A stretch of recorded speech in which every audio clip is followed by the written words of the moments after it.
What's up, everybody? Welcome to SnailMail Friday episode here on the SnailTrail4x4 Podcast. I like that. I've never heard that. Friday? Woo! Yeah, I've never heard that before. Really? No, I like that. Okay. Yeah. Cool. Setting new records here for Jimmy. First times. Man, this is Friday episode where we get to listen to voicemails from you guys and respond, react, listen, have a good fun conversation sometimes, or just pick on Land Rovers the whole time. I don't know. All good things. All great things. So we have 13 today. Hey, I know. awesome. I know. We're catching People up. aren't calling in. Oh, that's funny. Awesome. I think we got to 10. We got up to 10. I think we had were 19 and we did like 9. Yeah. I think we were down to like 10 and now we're at 13. So okay. I like it. Yeah, Maybe man. we'll get within a week. Maybe we'll see. All right. We should be able to, I think, after this one. Sounds good. First two here are from Jordan in Vegas. Yeah. Awesome. Let's see what Jordan's got to say. It's a long one here. Cool. Hey Tyler, hey Jimmy. This is Hi, Jordan. Desert Jordan out here in Vegas. I just was listening to your snail mail episode about being a good trail guide for your club. And I liked your ideas about when you were explaining the two different kind of types of kind of like trip layouts that you can give to people. You know, one being the short and to the point. Hey, we're going to meet here at this time. We're going to be on the trail at this time. We're going to have lunch at this time. We're going to be off the trail. Hopefully this time we'll see how many people break down. And then the other one is like the step-by-step itinerary of get gas before you come and show up at this time, preferably 15 minutes early. You know, we're going to have a safety talk at this time, blah, blah, blah. You know, like every step of the way, all the way down. Yeah. And if you have, I just wanted to throw this out there. If you have people who are married and going on this wheeling trip, likely one of those people would prefer the short, sweet, and to the point. And their thoughts, at least if they're like me, is, the rest of it, we got how many people going? We'll be all right. We'll figure it out. And then the other person, who might be like my wife, would much prefer the every single thing lined out every step of the way, not just so that they can feel better about it all, but because if they don't have the detailed plan, then perhaps their world doesn't make sense and they're just completely unsure of what's going on and just throws them for a loop. At least, you know, that's my experience. Some people may be different, but perhaps include both. Just because if there's married people out there who are going, probably one's one way and one's the other. You know, opposites attract. Hey, keep up the good work. Love you guys. And I love these new snail mail episodes. I think they're fantastic. Keep crawling. All right. Aw, we love you too, Jordan. Yeah. Thanks, man. Thanks, Desert Jordan out in Vegas. That's cool. Yeah, I think that completely makes sense. Yeah. I mean, there are a lot of opposites attract, and a lot of people do appreciate, or there is a certain type of people that really appreciate very detailed organization. And then there's other types that don't care immensely. Yeah. Usually, so if I'm putting together a run for, like, say, the Mad Hatters, I'll usually do both of those. I'll have like a warning wall of text incoming for the more detailed stuff and I'll be like, I'll make a joke out of it. I'll be like, for the left brainers, you'll want to read this section. For the right brainers, just read this section. Or like, I'll be like, hey, for the type A personalities, you want this section. For the type B personalities, read this section. And so it could even be laid out fairly well in an email where you're like, here's a brief description of the trip. If you want a detailed description, check out the attached document. Yeah. Yep. For sure. So those are definitely good ways to do it. Adding both of them in there definitely helps, Especially, so this is a big thing I've noticed with Morphlight customer service stuff, right? And why I think a lot of companies fail at customer service. Okay. I'm listening. Customers just want to be informed of what's going on. Oh, 100%. And it doesn't seem like it really matters to an extent of what's happening, as long as you keep the customer informed of what is going on and they're not surprised by anything. I have the example to back what you're saying. Perfect. They're usually okay with everything. Just stay in contact and let people know what's going on. And a lot of times just not knowing what's going on causes so much stress and anxiety in people that all they really like it's not really, the problem is not what's going on. The problem is just alleviating the stress and anxiety of not knowing what's going on. And so if you know that somebody you're dealing with has that type of personality or has that happening, it's not about the nail, right? Absolutely. That video you and I keep referencing. Yeah. It's not about the nail in your forehead. It's really about the stress and anxiety of what's going on. It's the other stuff. For sure. Yeah. So 4th of July happened a week ago, right? Yeah. And I got some orders in on Monday, got some orders in on Tuesday, and then we had life happen on Thursday or Wednesday and Thursday. And I had to write, what I did is I wrote the people that had orders in on Monday and Tuesday, because I try to get all the orders out within 3 days. Yeah. That's my goal. And I preemptively wrote them and I said, hey, I see you got your order in on Monday. I apologize, but with the holiday weekend coming up, I'm not going to be able to get to it this week. Yeah. It will be out first thing on Monday. Yep. And the 3 people that I wrote for those that had those 3 orders in on Mondays and Tuesdays, all wrote back, understood, have a happy holiday. Yeah. Yep. That's it. You know, it was like, I was telling them, like, I would probably, if I didn't notify them on Friday, I would have an email saying, hey man, I placed my order like a week ago. Where's my order? Yeah. What's going on? What's happening? You know, I haven't heard anything. I don't see a shipping notice or anything, you know, but if I just tell them, hey, I'm sorry, the holiday got up to me faster than I expected it did, and I will get to your order first thing next week. Yeah. They're happy. Yeah. That's totally it. Yep. So I think that falls right in line with, there's the types of people that don't care a lot, because I'm sure maybe those people didn't need to know. But if you still tell them, if you give them the more information, they're still happy. Yeah. Yep. My buddy Joe is a Type A personality. Yes, he is. Very much. Here's the itinerary, and we did a lot of backpacking, and he did a lot of organizing of our backpacking trips. And he's like, here's our itinerary. When we're going to get to the trailhead at this time, we're going to be hiking at this time, we're going to be doing lunch at this time, we're going to get up to the summit or camp at this time, we're going to make dinner at this time. And I was like, you can't plan that. Yeah. There's no way that you're going to know that we're going to get to our campsite by this time. Yeah. And even if we did, would we have dinner ready 45 minutes later? Yeah. Maybe it takes somebody longer to set up their tent. You can't plan it that far. And what happens if you're in the middle of the trail and you're like, no, it's dinner time now. Yeah. We got to eat. It's time right now. It's time. Otherwise the whole rest of the plane gets thrown off. Yeah, exactly. We're not even to camp yet, but it's dinner time. Yep. Gotta eat. You gotta eat, man. So there's times, I think there's times and places for both of it. I agree. You know, it's like, you can't, once you're on the trail, who knows?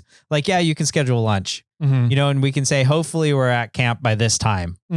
Right. But you don't know what's going to happen out there. And in my opinion, you have to leave a lot of things open-ended. Yeah. But I know that some people can't live that way. Yeah. So it is what it is. Yeah. I guess you have to do both. Yep. So thanks, Jordan. Great comment. Great fun. Yeah. Thanks for calling in. It looks like he called back. Okay. Same phone number, but there's no transcript available. Oh, so good. Let's see what He's we got here. sell us some car warranty. Hey, Jimmy. Hey, Tyler. This is Desert Jordan out here in Vegas again. Just catching up on some old episodes that I missed. You're Just missing listened episodes? to the one. The caller was asking about how to secure a puppy in their vehicle. Yeah. What I have done in the past was I got this thing off of Amazon. It's basically a seatbelt for your dog. and you get a harness that fits your dog, and it's like this little tether. One end has like a little carabiner that clips onto the bottom D-ring of the harness, and then the other end has like the male end of a seatbelt, right? And you just click it into your seatbelt and tighten it down so the dog's just kind of laying there, chilling. Now we've trained our dogs so that we call it place, but basically they know they go to a kind of a raised platform and they stay on it. They can stand up, they can spin around, they can do whatever they want on that platform, but they stay there. So we've done that with them, and they stay on the seat, and we buckle them in, and the harness kind of keeps them from moving around too much, getting hurt. So just wanted to throw that out there. I think we found it. I know we found it on Amazon, but I think we searched for like dog seatbelt or something like that. Not sure how well it would do in a crash, but it keeps them from moving around too much. Wow, I've said and a lot. So I think I'll leave it at that. Oh, real quick. Jimmy, when are we going to get the Snail Armor tailgate platforms for, I want to say like a 09 to like 2014 Ford F-150? You know, the one with the stripper pole. I've got one of these things, and I am dying for a Snail Armor. Like, please. If you need to, I will drive all the way out there from Vegas, and you can scan or do whatever you need to do for the tailgate of my truck. But I'm waiting for it, man. I'm waiting for it. Let me know. Keep crawling. Bye. That stripper pole sucks. It's absolutely useless. Yeah, I was going to ask Jordan, DM me on Instagram, SnailTrail4x4. Let me know if you want that. Like if I make a Snail Armor panel for that truck, if you want the stripper pole removed. Yeah. Or if it needs to be accessed. Yeah, because that was my argument with the F-150. The stripper pole was absolutely useless, and that made the whole tailgate just horrendous.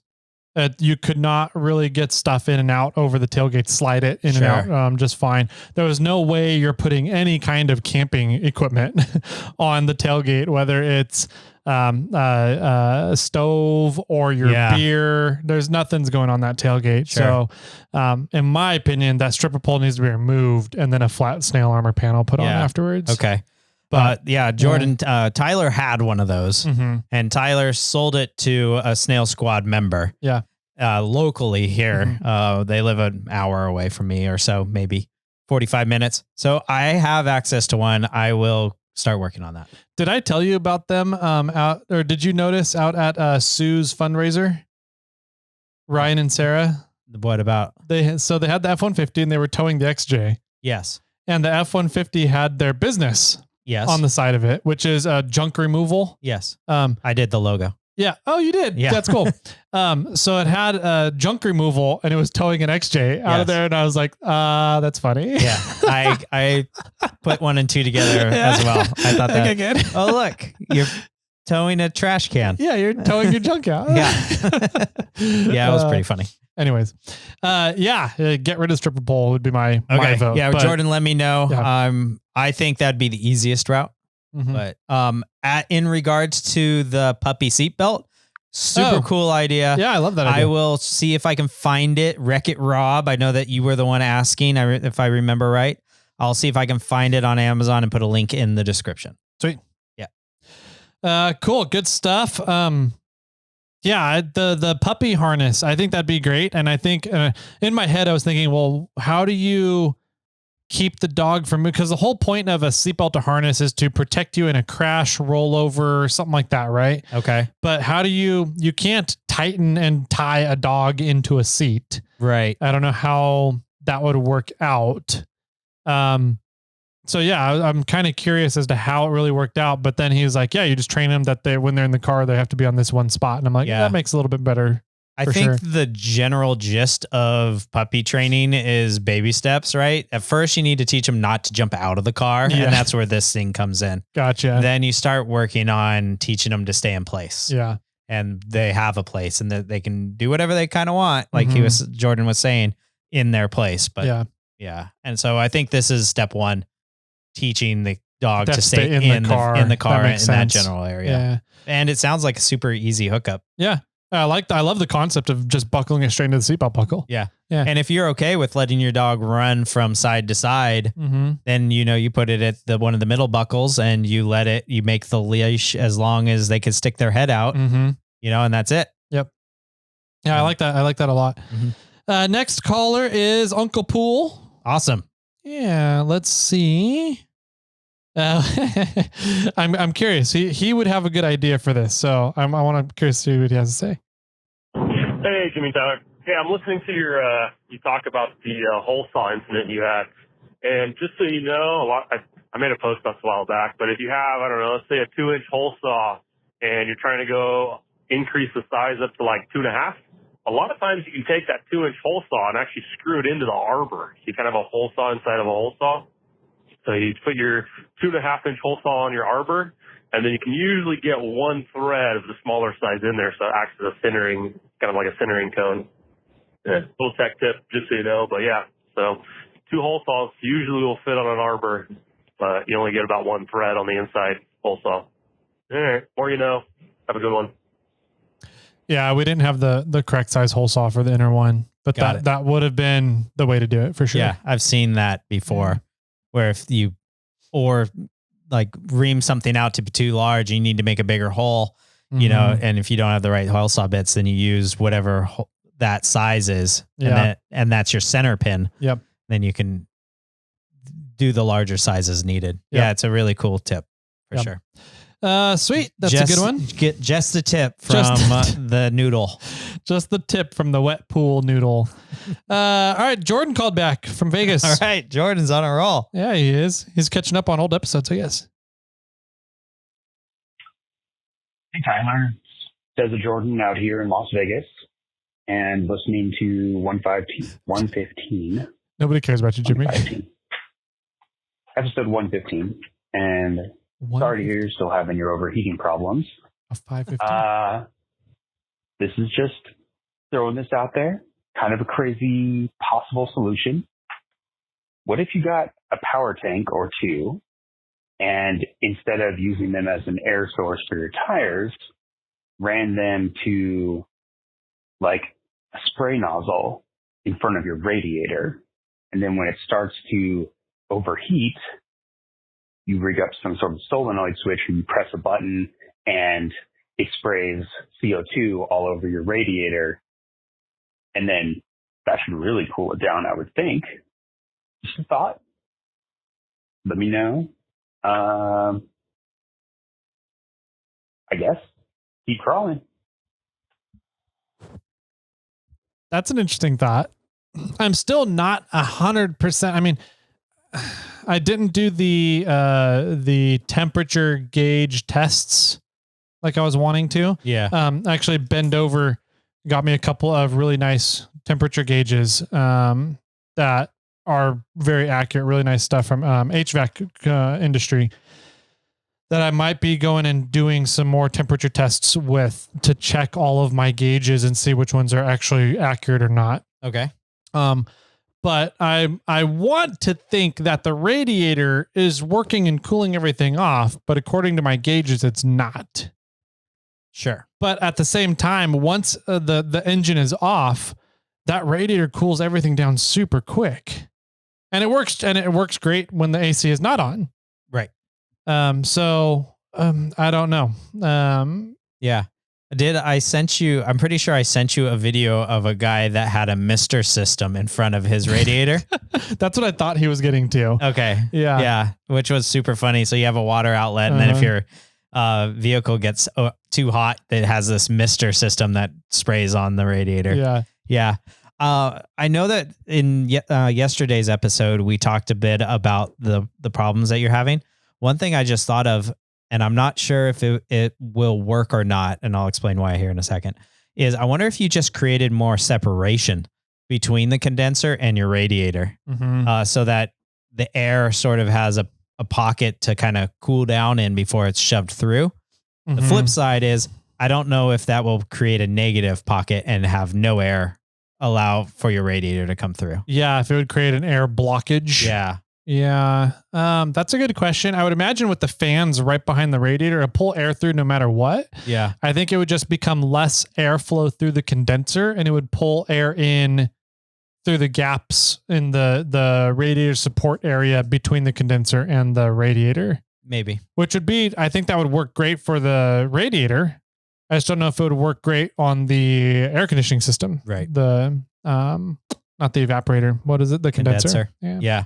Yeah. I don't, maybe. I mean, you have so much room. Maybe the option, instead of trying to create a funnel for your mechanical fan, is to put the radiator actually closer to the engine and create more of a separation, and then create a sort of a wind tunnel through the whole thing. Yeah. I don't know. Many options that could possibly be done. Yeah. I still think you should just throw it on. So the Forerunners have that back weird spoiler that throws air down the back window. You should just put it at a weird angle on your back window. The condenser? No, the radiator. Oh, we could do that. Be an Ultra 4 car then. Yeah, exactly. Yeah. Okay. And the radiator's in the back. The air going over your cab gets forced down right there to help keep that back window clean. Yeah. And it'll just force it down through the radiator. That works. I'm working on trying to figure out how to do a swing out in the back to hold on my vehicle fluids, chainsaw, stuff like that. Yeah. So I'll build the radiator into that. Perfect. Yeah. Exactly. All right. Yeah. And then if it gets too hot, you just open the swing out as you're driving down the freeway. You have a motor, an actuator. Yeah. You just have to take 2 lanes. Yeah. Oh, that's great. All right. One more? Yeah, one more. Okay. Looks like we got Jamie from Oh, hi, Jimmy. It's Cordell. Hey, Cordell. Wyoming. Cordell. Sweet. Let's see what Wyoming Cordell's got to say. Hey, Jamie Tyler, it's Cordell again from Wyoming with the Samurai. I got a little nervous, forgot to tell you what I was doing with it. So the motor was bad, and I bought a 2007 Ford Ranger. I'm going to put the running gear out of it into the Samurai, leaving the Samurai axles for now because it still fits in my toy hauler. So it's on 33, spring over, nothing fancy yet, but still tore apart. That's where we're sitting on it, and I'll keep you updated. Thanks. Bye. That'd be cool. I think there was 2 different motor options in the Rangers, right? I have no idea. I thought there was a 4-cylinder and a 6-cylinder. You need to get your Ford guy in here to talk about which ones. Ben, well, there probably is a 4-cylinder and 6-cylinder options. And there's probably, depending on what year. Did he say the year Ranger? I don't think he did. Don't know. I mean, depending on the year he got. 2007. Oh, well then, yeah. I don't know what the options are there. I don't either. That would be cool. Mm-hmm. I think you need to, go to Samurai 1-tons here soon. I agree. Especially if you're putting the 6-cylinder in. Yep. That little, 7-inch ring gear, 7.5-inch ring gear that they have. The Samurai I think it's 7, isn't it? I don't know. It's like 6.5, 5.5. I don't know. 2. It's an ATV ring gear. Can I get a 3-inch, Bob? No, it's tiny axles. And if you're bumping up the horsepower, then, that's going to be a weak link for sure. But that's cool. I mean, keep us informed. I'm glad we have somebody listening in Wyoming. That's pretty cool. I didn't even know that anybody lived in Wyoming. Yeah. Wyoming is the least populous state in the union, in the nation. In the nation. Yeah. Yep. It's pretty neat. Cool. Are we at 25 minutes? We got Rover Don next. Do we want to just call it there? Nah, let's listen to Rover Don. All right. Give him some time of day. Right. I'll just cut it off before the very end. Perfect. All right. Hey, Jimmy. And Tyler. Hey, Don. Your man Rover Don here. Heard you talking about Hellhole. And, don't undersell that. You did mention it, but that one corner about halfway down with the tree is always wet there. Yeah, that's pretty chewed up right now. I've seen guys on 35s pulling cable getting up that. And like our club runs that every year. We lost a window on it this year. That one, it seems like a simple trail. And other than that one spot, it's not bad at all. But yeah, that one spot is enough to keep out the guys with the bigger trucks or that are scared of their quarter panels. Don't undersell that one. Even though it's, for the most part, an easy trail, that one spot's enough to cause a little bit of trouble. All right, guys, keep crawling, try to suck, all that stuff. So, yeah, keep it up. Talk to you later. Yeah, definitely. That it's a tight corner with a couple of big rocks in the middle, diff catchers, and kind of step ledges at the same time. It's a really interesting wet. Off camber. And off camber. Did you say that? Yeah. It has a little bit of everything. Yeah. So it's really hard to get long wheelbase vehicles through there. And then if you are super wide, it's hard. But if you're narrow, you tilt over into the tree and the roots. So it's a tough little spot. I will say people are running bigger than 35s, Don. Maybe that's a Rover thing that you can only run 35s on Rovers. A political call. Politicals are calling me. So I getting through on bigger than 35s, it definitely helps because there's a couple diff dragger rocks in there that'll catch you. But yeah, if you're on smaller than 35s, you're going to have a hard time on that corner for sure.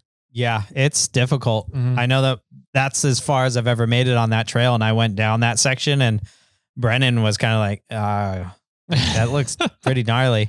And he didn't have front and rear bumpers. And I'm sure if he went down that section, we would have torn something off. Yeah, for sure. And he was on like 30, maybe he was on 35s then for the 34s, 35s then. Yeah. So it definitely would have been a trick to get him down that section. And then from there, it's the ledges. I mean, the ledges aren't, they appear to be scarier is what you say. Yeah. I've never seen them. I've heard, goods and bads. I think it's a wheelbase game for that one, but we should do a day trip out to Hellhole right now. I'm down. Like for the summer here, let's take a day off and go out to Hellhole. Let's do it next Tuesday or something. We'll record down into Hellhole. Sure. Okay. Somebody was trying, is it today? I think it's today. Reese from a Snail Squad posted that he's doing Signal Peak. Oh yeah. And I was like, today? yeah, I think it's today. And I was like, sorry, man. Tyler and I are recording. We're not going to be able to make it. And, I have some other stuff going on today as well. And he's like, well, the top of Signal Peaks looks like a fantastic spot to record from. I'm like, you know what? You got me there. Yeah. But one of the things I also want to say about Hellhole is there pretty much is nowhere on that trail that you can create a bypass. No, it's not. You're almost on the side of a hill the entire time. Yep. It's fairly steep if you're going down to the reservoir, it's steep on the driver's side down to the trail. And on the passenger side, it's probably even steeper. Yeah. It's gnarly. So there's nowhere for you to drive around it. This obstacle is tough and nobody's going to create a bypass. Yeah. And I love that. Yep. I really like that corner. It kind of reminds me, as Don was saying it, the rest of the trail is fairly easy. Yeah. It's that one spot though, and there's no way to get around it. You have to do it. And that kind of reminds me of Barrett Lake. I mean, Barrett Lake is a much more difficult trail than Hellhole, but it's kind of the same concept where most of the trail on Barrett is pretty easy going, nice relaxing ride, but there's 3 spots that are really difficult and you cannot go around them. Absolutely. Yeah. I remember there's just you had to pay attention going down the hill because there's sections of rocks where you could catch a diff if you're not paying attention. Yeah. And as long as you're paying attention, it's a pretty easy trail. Yep. With the exception of the ledges and this tree turn. Yeah. But if it even has a name, I have call no it idea. the creek section. The creek section, creek tree turn section. Yeah. Yeah. It's that section definitely is tough. Yeah. And eventually that tree is going to be gone. Yeah. It's already a big chunk of it is gone already. So it's starting to, the trail in the inside of that turn is starting to get wider and wider. If it wasn't for the roots right there, it would be a lot wider already. So cool. Good stuff. Let's call it there for snail mail. Sounds good. Let's go get some food. All right. I like it. So if people want to get in contact with us, you can definitely reach out on Instagram. I'm over at SnailTrail4x4. Tyler's at 4x4 Toyota Tyler. You can email us, Jimmy or Tyler at SnailTrail4x4.com, or you can phone in and be a part of these segments at Snail Mail segments, which I hope you guys have gone online and checked out the new logo, because I had my buddy who's a Disney artist help me out, tweak our Snail Trail little logo, Scooter or whatever his name is, designed up a little mail carrier themed snail thing. I thought it was fun. Yeah. So check that out. But if you want to call in and be a part of that, a part of these segments, you can do that. 916-345-4744. Cool. I like it a lot. And with that, keep crawling, everybody. Bye-bye. The number you have called has been disconnected.